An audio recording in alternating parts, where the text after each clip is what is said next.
آخرت کے معاملات سے ریلیٹڈ بڑی رکت انگیز حدیث مجھے یاد آ گئی، بخاری میں حدیث ہے، عثمان بن مظعون ایک صحابی تھے بوڑھے، ام العلا کہتی ہیں کہ میں ان کی خدمت کیا کرتی تھی، بہت بوڑھے ہو چکے تھے۔ وہ جب فوت ہوئے تو نبی علیہ السلام ہمارے ہاں تشریف لائے میت کو دیکھنے کے لیے، تو میں نے ان کی میت کو مخاطب کر کے کہا کہ اے عثمان، تیرے لیے تو آخرت کی زندگی میں اللہ کی نعمتیں ہیں، جنتیں ہیں۔ تو نبی علیہ السلام پاس کھڑے تھے، آپ نے فرمایا کہ تمہیں کس نے بتا دیا؟ اللہ اکبر۔ پھر آپ علیہ السلام نے فرمایا کہ مجھے تو اپنے بارے میں نہیں پتا، حالانکہ میں اللہ کا رسول ہوں، کہ میرے ساتھ یا تمہارے ساتھ کیا کیا جائے گا؟ تم نے یہ کیسے کہہ دیا کہ یہ جنتی ہے؟ کتنے خطرناک الفاظ ہیں یہ۔ حالانکہ نبی علیہ السلام تو قطعی جنتی ہیں، لیکن آپ نے امت کی تعلیم کے لیے فرمایا، اور یہ الفاظ قرآن میں بھی ہیں، سورۃ الاحقاف میں پارہ نمبر 26 کے پہلے صفحے پر، اے نبی تم فرماؤ میں کوئی نیا رسول نہیں ہوں، مجھ سے پہلے بھی رسول گزرے ہیں، اور مجھے تو خود نہیں پتا کہ خود میرے ساتھ تو تمہارے ساتھ کیا ہونے والا ہے، میں تو اللہ کی وحی کا پابند ہوں۔ ام العلا کہتی ہیں جیسے ہی میں نے حضور سے یہ بات جب سنی نا، میں کہتا ہوں کہ اس تکلیف کا آپ اندازہ کر سکتے ہیں کہ وہ تو کتنے جذبے اور شوق میں نعرہ لگا رہی تھی کہ ہر صحابی نبی جنتی جنتی۔ ہاں، ہر صحابی نبی جنتی جنتی، سب صحابیات بھی جنتی جنتی، چار یاران نبی جنتی جنتی، ہے حسن حسین بھی جنتی جنتی، اور ابو سفیان بھی جنتی جنتی، ہے معاویہ بھی جنتی جنتی، خائف کبریا معاویہ معاویہ، عاشق مصطفیٰ معاویہ معاویہ، زاہد و پارسا معاویہ معاویہ، ہو کرم ہو عطا معاویہ معاویہ، خوب رو خوش ادا معاویہ معاویہ، معاویہ معاویہ معاویہ معاویہ۔ اور حضور کہہ رہے ہیں کہ تمہیں کس نے بتا دیا؟ حالانکہ میں اللہ کا رسول ہوں، مجھے تو اپنے بارے میں اور تمہارے بارے میں بھی نہیں پتا۔ ام العلا کے الفاظ ہیں، اللہ کی قسم اس کے بعد میں نے کبھی کسی کے لیے نہیں کہا کہ یہ جنتی ہے، اللہ جانے اس بندے کا معاملہ جانے۔ پھر کہتی ہیں کچھ دن بعد مجھے خواب میں نا ایک پانی کا چشمہ دکھایا گیا، بڑا خوبصورت، حضرت عثمان بن مظعون۔ میں نے حضور سے اس خواب کا ذکر کیا تو آپ نے فرمایا ہاں یہ عثمان کا عمل ہے۔ پھر حضور نے کنفرم کیا، اور وہ بھی حضور نے ہی کر دیا، کوئی اور نہیں کر سکتا تھا، ورنہ تو وہ خود ہی کر لیتی نا۔ اس سے بڑھ کر بخاری مسلم دونوں میں حدیث ہے، نبی علیہ السلام کا ایک صحابی جو آپ علیہ السلام کو وضو کروایا کرتا تھا، سفر و حضر میں سواری کا کجاوا کستا تھا، خیبر کے موقع پر اسے ایک نامعلوم تیر لگا اور وہ شہید ہو گیا، اور جتنے صحابہ تھے انہوں نے نعرہ لگایا ہر صحابی نبی جنتی جنتی، ہر صحابی نبی جنتی جنتی۔ تو یہ تو سب سے بڑا صحابی ہے کہ حضور کا خدمت گزار ہے، انہوں نے کہا یہ تو جنتی ہے۔ نبی علیہ السلام فرمایا کہ تم اسے جنت کی بات بتا رہے ہو، حالانکہ مجھے اللہ نے دکھایا ہے کہ اس نے خیبر کے موقع پر مال غنیمت کی ایک چادر چوری کی تھی، ایک چادر صرف، جو آگ کی بنا کے اس کے اوپر ڈال دی گئی ہے۔ اللہ نے اس چیز کا بھی لحاظ نہیں کیا کہ حضور کا خدمت گزار ہے، صحابی ہے، اور بعد میں لوگوں نے نعرے لگانے ہیں ہر صحابی نبی جنتی جنتی۔ یہ مقصد کوئی کسی صحابی کی توہین کرنا نہیں ہے، مقصد آپ کو عقیدہ بتانا ہے۔ اس اعتبار سے تو ہر کلمہ کو بھی جنتی ہے، جو کلمہ پڑھنے والا ہے، ہر مسلمان نے جنت میں جانا ہے کہ نہیں جانا، اسی امید میں ہے نا انشاءاللہ۔ تو بخاری مسلم کے الفاظ ہیں، اس کا نام تھا مدعم، اس صحابی کا۔ صحابہ کرام اپنے گھروں میں گئے، اگر کسی نے ایک رسی بھی اٹھائی تھی نا، یہ سمجھ کے مال غنیمت کی کہ خیر ہے اس کی تو اتنی ورت نہیں میں گھر لے جاؤں، وہ بھی آ کے جمع کروائی مال غنیمت میں، کیونکہ مال غنیمت کو تقسیم کرنا ہے حکمران وقت نے، اس وقت رسول اللہ تھے صلی اللہ علیہ وسلم۔ اب اس سے کلیئر ہو گیا عقیدہ۔ پھر جو بخاری مسلم میں وہ مشہور حدیث ہے کہ ایک حبشی عورت تھی جو مسجد نبوی کی صفائی کیا کرتی تھی. چند دن تک وہ نظر نہ آئی تو نبی الاسلام نے کہا وہ عورت کدھر گئی؟ بتایا گیا یا رسول اللہ وہ فوت ہو گئی، رات کے وقت ہی ہم نے اسے دفنا دیا. آپ نے فرمایا مجھے نہیں تم نے بتایا. حدیث کے الفاظ ہیں لوگوں نے ہلکا جانا کہ وہ ایک عام حبشی عورت تھی، لیکن حضور کے لیے تو ہر وہ بندہ اہم ہے جو دین کا کام کرے. آپ کے نزدیک جس کا اونچا نعرہ ہو وہ اہم ہے، نبی الاسلام کے نزدیک دین کا کام کرنے والا بندہ اہم ہے. آپ نے فرمایا کہ مجھے اس کی قبر پہ لے کے چلو. قبر پہ لے کے گئے. نبی الاسلام نے قبر پہ جا کے جنازہ پڑھا اور جب واپس پلٹے تو آپ نے فرمایا یہ قبریں اندھیروں میں ڈوبی ہوئی تھی، میرے جنازہ پڑھنے کی برکت سے اللہ نے ان قبروں کو نور سے بھر دیا. سبحان اللہ. سبحان اللہ تو ہم پڑھ رہے ہیں، لیکن اس کا ایک بڑا تلخ پہلو ہے. کیا کسی کافر کی قبر حضور کی دعا سے جنت کا باغ بن سکتی ہے؟ نہیں. یہ تو عقیدہ ہی کفر ہے، کیونکہ قرآن کا فیصلہ واضح ہے کہ اللہ بھی معاف نہیں کرے گا. نبی علیہ السلام نے کہاں سے معاف کرنا ہے؟ کافر کو، مشرک کو. اس کا مطلب ہے کہ وہ مسلمانوں کی قبریں تھیں. اب میں یہ نہیں کہتا کہ صحابہ کی قبریں تھیں، ورنہ کہیں گے یہ گستاخ رسول ہو گیا، گستاخ صحابہ ہو گیا. اس زمانے میں جو مسلمان تھے بریلوی، دیوبندی، اہل حدیث، شیعہ، ویسے تو اس زمانے کے مسلمانوں کو صحابی کہا جاتا ہے، لیکن وہ فتویٰ لگا دیں گے نا. چلے ہم کہتے ہیں اس زمانے کے جنہوں نے حضور کو ایمان کی حالت میں دیکھا، ایمان کی حالت میں دنیا سے گئے، اس زمانے کے بریلوی، دیوبندی، اہل حدیث، شیعہ. تبھی نور سے بھری گئی نا. اور دوسرا یہ بھی کلیئر ہو گیا کہ نبی الاسلام نے ان صحابہ سے یہ نہیں کہا کہ ہاں میں ہر مومن کی قبر میں جاتا ہوں تو واقعی وہ فوت ہو گئی تھی، 3-4 دن پہلے میں قبر میں گیا تھا اور میرے بارے میں اس سے پوچھا گیا تھا ما کنت تقول فی حق ھذا الرجل، اس مرد کے بارے میں تم کیا کہتے ہو؟ حضور نے تو لا علمی کا اظہار کیا، مجھے تو پتہ ہی نہیں تھا کہ وہ فوت ہو چکی ہے. اور یہ لوگ کیا کہتے ہیں؟ حضور علیہ السلام قبر میں جاتے ہیں. بریلوی یہ کہتے ہیں. دیوبندی کہتے ہیں نہیں، حضور خود نہیں جاتے، آپ کی شکل دکھائی جاتی ہے یا آپ کی قبر مبارک اور اس کی قبر کے درمیان سارے پردے ہٹا دیے جاتے ہیں اور پوچھا جاتا ہے کہ اس مرد کے بارے میں تیرا کیا عقیدہ تھا. ہر بندے نے اپنا عقیدہ بنایا ہوا ہے. مفتی احمد یار خان نعیمی صاحب نے جال حق میں لکھا ہے کہ نبی اسلام دکھائے جاتے ہیں نا، ورنہ تو وہ شخص جو ہے نا وہ پوچھتا آگے سے کہ کس مرد کے بارے میں مجھ سے پوچھ رہے ہو. جب وہ کہتے ہیں ما کنت تقول فی حق ھذا الرجل، وہ کہتے ہیں ھذا کا مطلب ہے کہ وہاں موجود ہیں.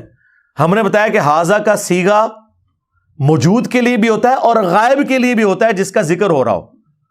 جیسے بخاری میں ھذا کے صیغے کے ساتھ عبداللہ بن عمر نے یزید کی طرف اشارہ کیا کہ ہم نے اللہ اور اس کے رسول کے احکامات کے اندر ھذا الرجل کی بیعت کی ہے. حالانکہ وہ شام میں تھا، عبداللہ بن عمر مدینے میں تھے، 1000 کلومیٹر کا فاصلہ تھا.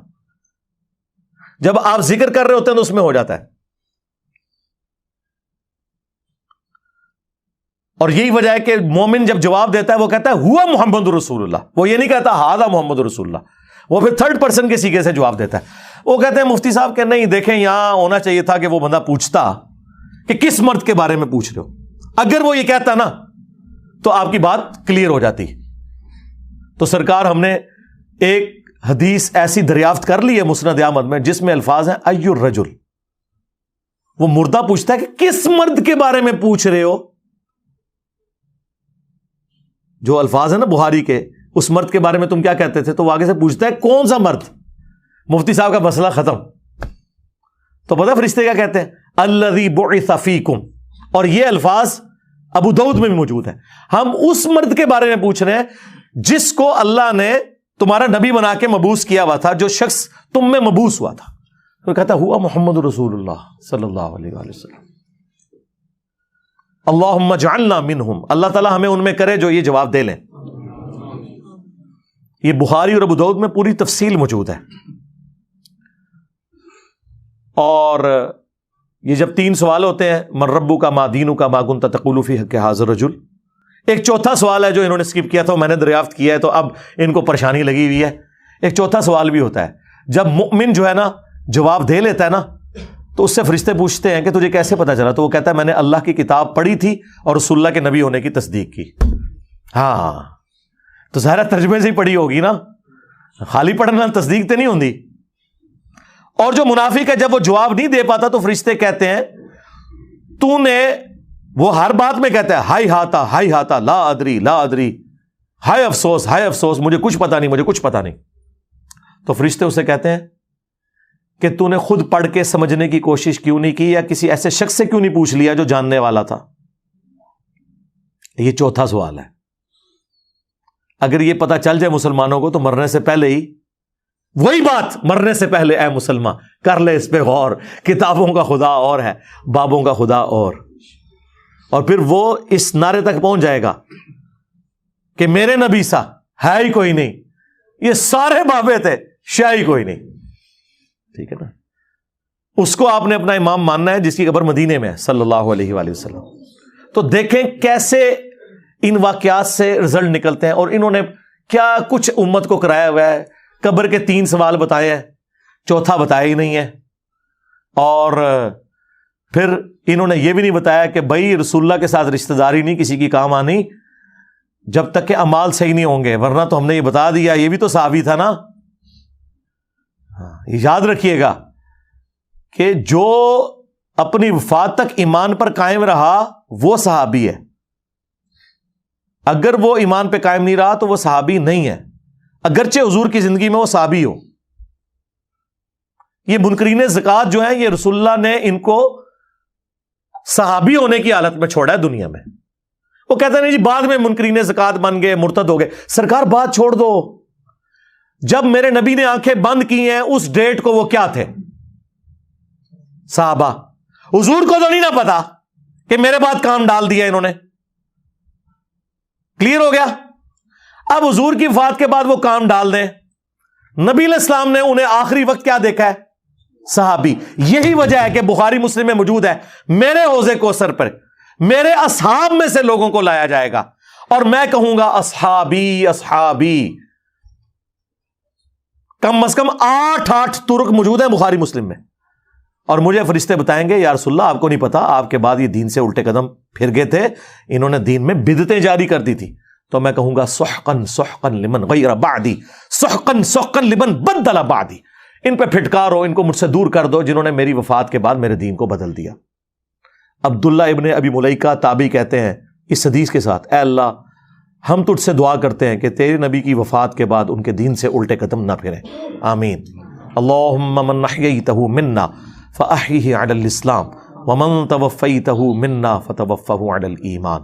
بخاری کے الفاظ ہیں, ابن عباس کہتے ہیں یہ وہ لوگ تھے جو حضرت ابوبکر کے دور میں مرتد ہو گئے اور حضرت ابوبکر نے ان کے خلاف قتال کیا. تو حضرت ابوبکر کے دور میں جو مرتد ہوئے وہ رسول اللہ کے دور میں کیا تھے؟ بریلوی, دیوبندی, اہل حدیث, شیعہ یا صحابی؟ تو یہ کوئی توہین نہیں ہے, یہ صحابہ کی عظمت ہے کہ صحابی وہ جنتی ہے جو اپنی وفات تک رسول اللہ کے طریقے پہ رہا. نہ تو ہم روافظ کی طرح اس ایکسٹریم پہ ہیں کہ جو نعوذ باللہ سابقون الاولون حضرت ابوبکر, عمر, عثمان کے بارے میں بکواسیات کرتے ہیں, یا جلیل القدر صحاب کے بارے میں اور بعض غلو کر کے ان کے ایمان کے درپے ہوئے ہیں, اور نہ ہم ان ناصبیوں کی طرف ہیں جو اہل سنت کے اندر گھسے ہوئے ہیں, جو بنو امیہ کو بچانے کے لیے ہر بندے کو جناب یہ نعرے, جو یہ ناصبیت والے نعرے ہیں نا جی, ہر صحابی نبی جنتی جنتی. آپ یہی کیوں نہیں کہتے کہ ہر کلمہ گو مسلم جنتی جنتی ہے نا حدیث سے؟ پھر ان کو تکلیف پڑ جائے گی, کوئی اپنے فرقے والے کو ماننا پڑے گا. تو آپ کہہ دو ہر بریلوی جنتی, ہر دیوبندی والے دیوبندی, ہر دیوبندی جنتی, ہر وہابی جنتی. اور اللہ کے بندو, جنت دوزخ کے فیصلے کوئی یہاں بیٹھ کے کر سکتا ہے؟ بخاری مسلم دونوں میں حدیث ہے, نبی علیہ السلام ایک جگہ سے گزر رہے تھے, آپ رک گئے, اور مسلم میں ایک حدیث میں الفاظ ہیں کہ آپ کا خچر بدک گیا. تو نبی علیہ السلام رک گئے, آپ نے فرمایا ان قبر والوں کو عذاب ہو رہا ہے. پھر آپ نے ایک ٹہنی توڑ کے اس کے 2 حصے کر کے قبر پہ لگائے, فرمایا جب تک ہری رہیں گی تو ان کے عذاب میں تخفیف ہوگی. حضور کی دعا کی برکت, آپ کے مبارک ہاتھوں کی برکت, صحابہ کو نہیں پتا چلا عذاب ہو رہا ہے. اور دوسری بات, نبی علیہ السلام نے فرمایا کہ ایک پیشاب کے چھینٹوں سے نہیں بچتا تھا اور ایک چغلی کھایا کرتا تھا. اس کا مطلب یہ ہے کہ وہ کافر نہیں تھے، ورنہ حضور بڑی بیماری کا ذکر کرتے نا. حضور سیدھا کہتے یہ کافر تھے، اور ظاہر کافر کو نفع بھی نہیں پہنچنا تھا نا. یعنی ہے مسلمان کی قبریں تھیں اس زمانے کے جو بریلوی دیوبندی اہل حدیث فوت ہو گئے، کیونکہ پھر تو یہ کہیں گے ہم تو کہتے ہیں ہر صحابی نبی جنتی جنتی، یہ اور طرف چل پڑیں گے. مسلم شریف میں الفاظ ہے، نبی علیہ السلام نے فرمایا کہ میں نے ارادہ کیا کہ اللہ سے دعا کروں کہ تمہیں عذاب قبر سنوا دے. دکھانے والی کہانی ختم، کشف القبور ختم. لیکن مجھے ڈر ہوا کہ تم اپنے مردوں کو دفنانا چھوڑ دو گے، صرف عذاب قبر کو سن کے، دیکھنے کی بات ہی نہیں. اچھا اگر حضرت ابو بکر عمر عثمان و علی رضی اللہ عنہم اجمعین عذاب قبر نہ دیکھ سکیں حضور کے ساتھ ہوتے ہوئے، تو آڈے بابے تھے شے کوئی نہیں، لے جاؤ، کیونکہ میرے نبی سا ہے ہی کوئی نہیں، تیرے بابے تھے شے ہی کوئی نہیں، خلفائے راشدین جیسا ہے ہی کوئی نہیں، تیرے بابے تھے شے ہی کوئی نہیں. اگر ان کو نہیں عذاب قبر نظر آ رہا، اور یہاں کہتے ہیں جی وہ بتا دیتے ہیں جی کشف اور چھڑ دو کشف القبور. میں پرچی پہ اپنی میکینیکل انجینئرنگ کا فارمولہ لکھ کے دیتا ہوں، مشین ڈیزائن کا، مکینکس آف مٹیریل کا، تو آڈا زندہ بابا مردہ بابا تک کے پڑھ کے سنا دے منو کے لکھیا ہے. سمجھانا دے چھڑ دو، سمجھانا چھڑ دو، صرف 10 دفعے کے لکھیا کیا ہے. اور ایک قیامت تک چیلنج ہے، جس نے انجینئرنگ نہیں کی تھی وہ پڑھ نہیں سکتا. یہ کہتے ہیں نا بابوں کے پاس علم لدنی ہے، روحانی علم ہوتا ہے. سرکار اللہ نو تے آندھی ہے نا میکینیکل انجینئرنگ، تو سارے بابیاں دی عزت ویسی سٹیک تے لگی ہے. تواڈے بابے کس دن کام آنے باہر نکلن، چلو جڑے باہر نے وہ کٹھے ہو کے پڑھ کے دس دن منو جھوٹا کر دیں، دل چھوڑ دیں. میں تو کہتا ہوں سامنے پڑھیں. ویسے تو میرا یقین ہے کہ اکثر بابے اگر میں انہیں کہوں نا قرآن تجوید سے پڑھیں، وہ بھی نہیں پڑھ سکتے. دیکھ کے بھی سنت اذکار دیکھ کے تجوید سے پڑھ کے بتا دیں، اکثر نہیں پڑھ سکتے. اس کا چیک یہ ہوگا کہ جب بریلویوں کا بابا آئے گا ہم دیوبندی کاری بٹھا لیں گے، وہ پہلے عربتی غلطی کر لوے گا، اور دیوبندیوں کا بابا آئے گا ہم بریلوی کاری بٹھا لیں گے. ساڈے کول تے مسئلہ سیدھا سیدھا ہے کہ اسی تے کر سکنے ہیں. تو یہ سارے ان لوگوں کے ڈھکوسلے ہیں، انہیں پتہ ہی نہیں بھائی کتابوں کا دین اور ہے. مرنے سے پہلے اے مسلمان کر لے اس پہ غور، کتابوں کا خدا اور ہے، بابوں کا خدا اور، کتابوں کا دین اور ہے، بابوں کا دین اور، کتابوں کا پیمبر اور ہے، بابوں کا پیمبر اور. اگرچہ وہ بابے بھی اسی پیمبر، اسی دین، اسی خدا کو مانتے ہیں، لیکن ان کوالٹیز کے ساتھ نہیں مانتے جو آسمان سے نازل ہوئی ہیں، بلکہ ان کوالٹیز کے ساتھ جو ان کے بزرگوں نے کلیم کی ہوئی ہیں. تو اس طرف واپس ہے جو میں نے کہا، نبی علیہ السلام نے کہا میرے حوض کوثر پہ لوگ لائے جائیں گے. ٹھیک ہے، بخاری مسلم میں باقاعدہ حدیث موجود ہے کہ عرب کے قبائل مرتد ہو گئے حضرت ابوبکر کے دور میں. تو مرتد کون ہوتا ہے؟ جو پہلے مسلمان ہو. المستدرک للحاکم میں، سنن دارمی میں موجود ہے. نبی علیہ السلام نے آیت تلاوت کی، اذا جاء نصر اللہ والفتح ورأیت الناس يدخلون فی دین اللہ افواجا، کہ اللہ کی مدد آ پہنچی اور تم دیکھ رہے ہو کہ لوگ گروہ در گروہ دین میں داخل ہو رہے ہیں. نبی علیہ السلام نے یہ آیت تلاوت کر کے کہا کہ ان قریب میری وفات کے بعد لوگ گروہ در گروہ دین سے نکل بھی جائیں گے. اور یہی ہوا. کئی لوگوں کا کنوکشن والا ایمان نہیں تھا، انہوں نے رسول اللہ کو قریش کے ایک سردار کے طور پر ایک واریر کا غلبہ مان لیا عرب کی سرزمین پہ، اور ان کی بیعت کر لی. پیغمبر ان کو اس لیے ماننا پڑا کہ نبی علیہ السلام پیغمبر بھی تھے، ادروائز ان کا پیغمبر ماننا کنوکشن والا نہیں تھا. اسی لیے قرآن میں یہ آیت نازل ہوئی کہ اعرابی لوگ کہتے ہیں کہ ہم ایمان لے کر آئے. قالت الاعراب آمنا، اے نبی ان سے فرماؤ تم ایمان نہیں لائے بلکہ تم کہو ہم اسلام لے کے آئے ہیں، ایمان تو تمہارے دلوں میں بھی داخل ہی نہیں ہوا. سرکار اگر حضور پہ ڈائریکٹ کوئی اسلام لے کر آئے تو اللہ تعالیٰ انہیں کہہ رہا ہے ایمان ابھی داخل نہیں ہوا، تو آڑے بابے تو شاہی کوئی نہیں جب تک کہ وہ قرآن و سنت کے مطابق نہیں چلیں گے.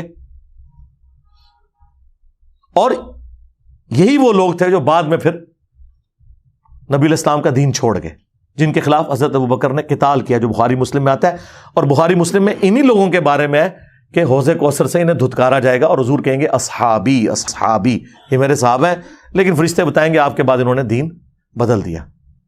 نبی علیہ السلام انہیں پہچان لیں گے، ظاہر شکلوں سے پہچانتے ہوں گے نا، لیکن یہ نہیں پتا ہوگا کہ بعد میں کیا کیا. بلکہ بخاری مسلم کے الفاظ ہیں، میں اس وقت وہی کہوں گا جو عبد صالح عیسیٰ ابن مریم کہیں گے کہ اللہ جب تک میں ان میں موجود تھا ان پر گواہ تھا، جب تو نے مجھے اٹھا لیا پھر تو ان پر گواہ تھا. اب یہ تیرے بندے ہیں، چاہے انہیں معاف کر چاہے انہیں عذاب دے. لیکن اللہ تعالیٰ کیا فرما رہا ہے کہ آج کے دن سچوں کو ان کا سچا عقیدہ ہی نفع دے گا. سورۃ المائدہ کی آخری آیات حضور نے تلاوت کی کہ جس طرح عیسیٰ ابن مریم اپنے فالورز کے غلط عقائد سے قیامت کے دن اعلان برات کر دیں گے نا، میں بھی کہوں گا کہ یا اللہ جب تک میں ان میں موجود تھا ان پر گواہ تھا، میرے جانے کے بعد جو کچھ انہوں نے کیا یہ خود اپنے اعمال کے جواب دیں. اچھا دیکھیں اللہ کے نبی ایک ایک بات بتا گئے کیونکہ حضور کو غیبی خبر بتائی گئی تھی. اچھا بعض لوگ اس میں یہ بھی کہتے ہیں، دیکھیں آپ کہہ رہے ہیں حضور علیہ السلام کو علم، ہم کب کہتے ہیں جو حضور کا علم غیب نہ مانے وہ کافر ہے. ذہن میں رکھیے گا، ہمارا اختلاف یہ ہے کہ جتنا حضور کو بتایا گیا بس آپ نے اتنا ماننا ہے، خود سے کلیم نہیں کرنا ان کے بارے میں. تو حضور کو بس اتنا بتایا گیا تھا کہ آپ کے کچھ ساتھی مرتد ہو جائیں گے، یہ نہیں بتایا گیا تھا کون سے. جبھی تو آپ قیامت والے دن سب کوئی بلا بلا کے حوض کوثر پہ مشروب پلا رہے ہوں گے، ورنہ حضور کو اگر پہلے ہی پتہ چل جائے تو آپ ہمیں پتہ چل جائے ہم تو کہیں یار دور ہو جا، تو نے تو بعد میں بیڑا غرق کیا ہے، نہ ستوں. فرشتے بتائیں گے یا رسول اللہ آپ کے بعد انہوں نے دین سے پیچھے ہٹ گئے تھے. تو یہ خبر آپ کو دنیا میں بتائی گئی ہے کہ آپ کے بعد کچھ لوگوں نے کام ڈالنا ہے. لیکن اسی لیے انصار مدینہ کو حضور نے کہا تھا نا، بخاری مسلم میں حدیث ہے، انصار مدینہ میں تمہارے گھروں میں فتنے ایسے اترتے ہوئے دیکھ رہا ہوں جیسے آسمان سے بارش، اور میرے بعد اور لوگوں کو تم پر ترجیح دی جائے گی، صبر کرنا یہاں تک کہ حوض کوثر پہ آ کے مجھے ملنا. حوض کوثر پہ پھر وہی سحقن سحقن لمن غیر بعدی. انصار مدینہ نے اتنی قربانیاں کی ان کے اوپر، بعد میں بنو امیہ نے جو کچھ ان کے ساتھ کیا ہے وہ آپ کے سامنے ہے. مولا علی کے بارے میں حدیث ہے صحیح مسلم میں، علی سے محبت نہیں رکھے گا مگر مؤمن، علی سے بغض نہیں رکھے گا مگر منافق. اور بخاری مسلم میں انصار مدینہ کے بارے میں سیم الفاظ ہیں، انصار مدینہ سے صرف مومن ہی محبت رکھیں گے اور انصار مدینہ سے صرف منافق ہی بغض رکھیں گے. اسلام کے لیے قربانیاں دیں لیکن بعد میں ان کے ساتھ جو کچھ ہوا. تو یہ ایک پورا ایک ٹاپک ہے، اور یہی ٹاپک ہے جو کربلا تک آپ کو الٹیمیٹلی لے جاتا ہے کہ کربلا کیوں ہوئی. کربلا سے زیادہ امپورٹنٹ ہے کربلا کا پس منظر. اس لیے میں نے ریسرچ پیپر لکھا واقعہ کربلا کا حقیقی پس منظر 72 صحیح الاسناد احادیث کی روشنی میں. 72 کا ٹائٹل شہدائے کربلا کی نسبت سے لیا، حدیثیں اس میں 200 سے زیادہ ہیں، ایک ایک نمبر پہ ایک سے زیادہ طرق ہیں احادیث کے. 33 نمبر پر غدیر خم کی جو حدیث ہے قرآن اور اہل بیت، 8 طرق میں نے اس میں شامل کیے ہیں. خلفائے راشدین کون ہیں اور حضرت عمر فاروق کی شہادت سے لے کے رضی اللہ تعالیٰ عنہ شہادت کربلا تک احادیث میں نے ساری جمع کی ہیں. اکثر بخاری اور مسلم سے ہیں، جو ادر دین بخاری مسلم ہے اس میں نے دور حاضر کے بڑے محدثین کی تحکیم لگائی ہے، شیخ البانی کی، شیخ زبیر علی زئی کی، شیخ شعیب ارناؤت کی، سلیم اسد صاحب کی، اور لوگوں کی. کوئی ایک حدیث بھی ایسی نہیں ہے جس کے اوپر صحت کا حکم بڑے محدثین کا موجود نہ ہو. الحمدللہ. یہ تو ہو سکتا ہے کہ کچھ کے ساتھ کچھ محدثین ایگری کرتے ہوں، کچھ کے ساتھ کچھ، لیکن یہ نہیں ہوگا کہ کوئی ایسی حدیث ہو جس کے ساتھ کوئی بھی ایگری نہ کرتا ہو. تو جس کا اعتماد جس کے اوپر، اور اکثر حدیث تو بخاری مسلم سے، میں تو کہتا ہوں ایک حدیث ہی کافی ہے. وَيْحَ عَمَّارٍ تَقْتُلُهُ الْفِئَةُ الْبَاغِيَةُ يَدْعُوهُمْ إِلَى اللَّهِ وَيَدْعُونَهُ إِلَى النَّارِ. وَيْحَ عَمَّارٍ، افسوس ہے عمار، تجھے ایک باغی جماعت قتل کرے گی، تو نے اللہ اور جنت کی طرف بلائے گا، وہ جماعت جہنم کی طرف بلا رہی ہوگی. یہ ایک حدیث بخاری مسلم کی یہ پورے کے پورے مقدمے کو کلیئر کر دیتی ہے کہ مولا علی علیہ السلام اور ان کے ساتھیوں کی پارٹی حق پہ تھی، اور جو خلفائے راشدین کے مخالفین تھے حضرت ابو بکر، عمر، عثمان اور حضرت علی کے مخالفین، وہ دوسری والی جماعت تھی. تو ہم الحمدللہ خلفائے راشدین کے ساتھ ہیں، اہل البیت کے ساتھ ہیں. اللہ تعالیٰ دنیا اور آخرت میں ہمارا خاتمہ اسی عقیدے کے اوپر کرے اور آخرت میں انہی بڑی ہستیوں کے ساتھ ہمیں محشور فرمائے.